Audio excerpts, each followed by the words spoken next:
The first question was when someone says no, that's emotionally defined, uh, should I plan on them changing their minds? And I think the biggest point is that an emotional person is probably only ever going to have about 70% clarity. Okay. They don't ever get 100% clarity on anything. That kind of like, there's no um, uncertainty in that. But the Yeah. where is that on the wave? If yes is up here and no is down here, and they're going like Okay. this, and they could say yes up here, thinking it's going towards yes because they're on the high end of some wave, not Mm-hmm. necessarily that specific one, because a person that's emotionally defined has a wave for every person, place, and thing they've ever encountered. Yeah. And they're designed for that. They can manage that complexity, but that's why it takes time to figure out this new thing, where does it fit in with all these other waves? And Okay. it's best for them, if they know about design and you're engaged with them about design, Mm-hmm. that they don't answer until they get to that 70%. So they can They figure check, it out, their own complexity. yeah. And in this case, in Okay. this person, you ask yes or no, he'll get a yes, no, or on this, and then check it again. And it's best if you have a good amount of time so that you Mm-hmm. can check that, especially on important things. You Yeah. mentioned groceries and dinner, or you mentioned food. Yeah. And for this person, I making sure that the right ingredients are there for what they typically like to eat. I mean, with an infant, it would be harder, but Yeah. with another adult, there's probably a collection of things that you normally get that they Mm-hmm. like. Sure. Um, and when you go to the grocery store, you give them notice and say, how are you feeling this week? You think, is there anything that out of the ordinary that you'd like to consider? Like do some kind of provoking that gets them thinking about their wave and where they've been on it. And was there anything last time that was missing, and kind of surface that, uh, and then just have things available.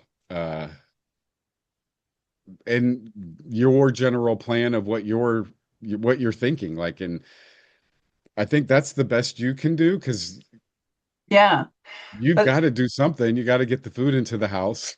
absolutely. And I It doesn't just definitely show up. We don't have the teleporters and the whatever those things are in the cafeteria. yeah. Well, you just gave me a time frame though, which was a week, Mm, which is actually helpful because that a week doesn't mean a whole lot to me.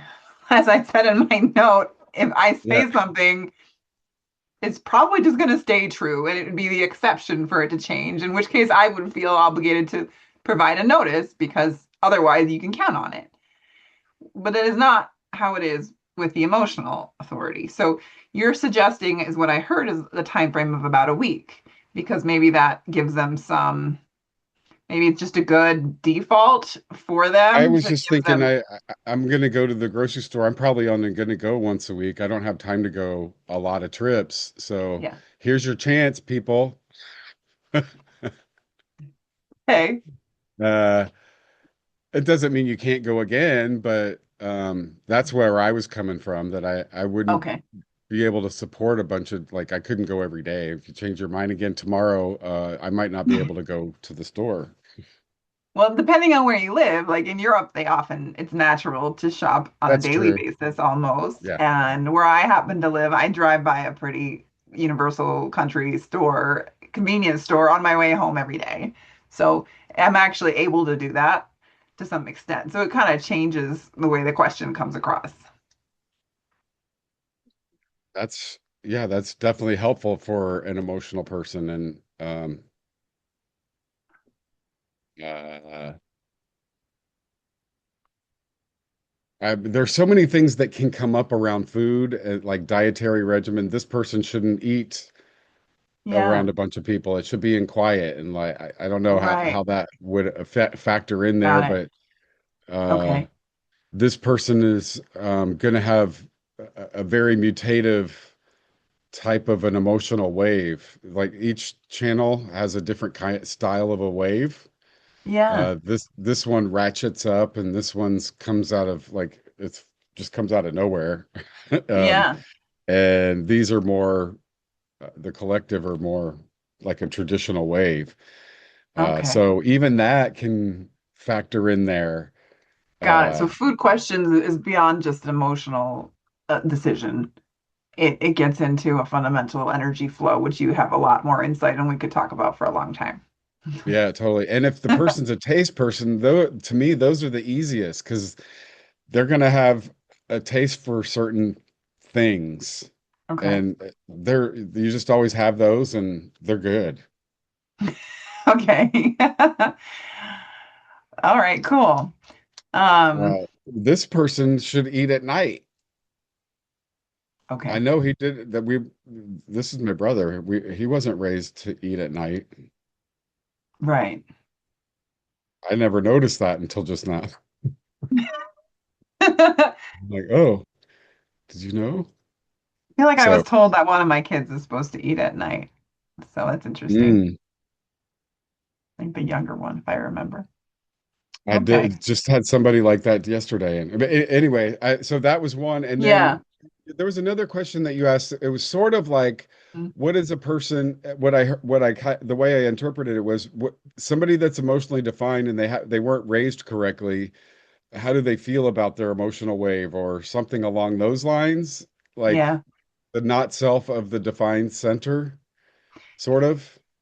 Yeah. I mean, I would think that it would feel bad in a society that values all this planning and they would feel caged in by all these things that they've committed to that they didn't really feel empowered to say no to because it just looks bad if you just don't want to plan things or if you cancel often. Like that would bring up, I think, cumulative resentment and then it would just block their own connection to what is right.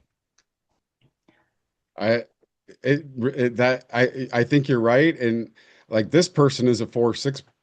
uh he's gonna really be paying attention to what the way that other people respond, and with a Hmm. defined ego probably will commit to doing things even if he doesn't want to do them. If he says he's going to do it, he's going to do it no matter what. Yeah. Whereas like a 1-3, their Yeah. focus is inward, and it might not occur to them what other people think. My husband's a 1-3. So yeah, no, it doesn't occur. Insulated by design. If it Okay. weren't for 1-3s, we would never change. We would always stay the same. Okay. But Interesting. 1-3s they're kind of like making sure they're okay. Okay. Their focus is inward. In Cool. uh, So it's really not, so the way that the emotional generator is going to deal with these things with their own wave and the disconnect with others is going to really vary by type of emotional generator, is what I'm I hearing. think I think yeah, that there's qualities to things, and the circuits matter, the profiles matter, the colors and tones Mhm. matter. But I mean, overall, Yeah. it's an emotional generator. So the checking the oh, that was another thing that you said, the kinds of questions. Always for generators, yes, no questions. And you can the more the better. Okay. Like uh I've noticed that some people can almost manipulate by not asking enough questions. They Yeah. get the answer they want and then they're off. But Uh-huh. do I have enough information to make this decision right now? Uh-huh or uh-uh. And that one's always insightful to me. Like a lot Got of it. people are like making decisions before they have enough information. Or Uh, is now the right time to make this decision? Should I make would it be better to make this decision at a later time, not just to collect more information, but just because of timing and checking the Yeah. timing on things. Yeah. So the more questions you can give a generator, the better they're going to feel. They might be annoyed by it at first, uh, but if they're practicing design and they're experimenting and they're trying to figure out what is this sacral response, Hmm. uh-huh. Yeah. It's almost a way of giving it intelligence or letting it express intelligence the way that it expresses, which is and Yeah. it sounds stupid to the mind. It sounds very dumb to the mind, Yeah. but it involves a lot of complexity about the person's composition and uh, inner world. Okay. Uh, So, it's easy for the mind to overrule and do what it yeah. wants. So even though they're emotional and you have to wait, it's still binary for them. Yep, Okay. yep. Okay. Cool. Well, that That's the definitely gives coolest part me, of it. what was that? That's the coolest part of it. Yeah. The emotional thing adds so much complexity and uncertainty, but if they're a generator, it's still Still binary. Okay. Yeah. And Okay. I even feel like emotional generators, the closer they get to clarity, the more uh-huh, the more juiciness is in the response. Okay. Like, Okay, cool. At early on, it's like, just like, uh-huh, yes, Okay. Like they're just almost dismissive and almost like it doesn't really sink in yet, but over Okay. time, and it's riding the wave and it gets into their wave and they're thinking about it, it's almost like they're already starting to accept it somehow, Okay. and or Cool. not. Yeah, yeah, yeah. Okay. Well, I'm excited to try some of those. Love I it. should probably get Cool. back to it, but that Yeah. definitely gives me something to go on, and I'm excited to see what I discover. Excellent. Thanks for hopping back on. I hope you have a great day. Okay, thank you. Take care. Bye.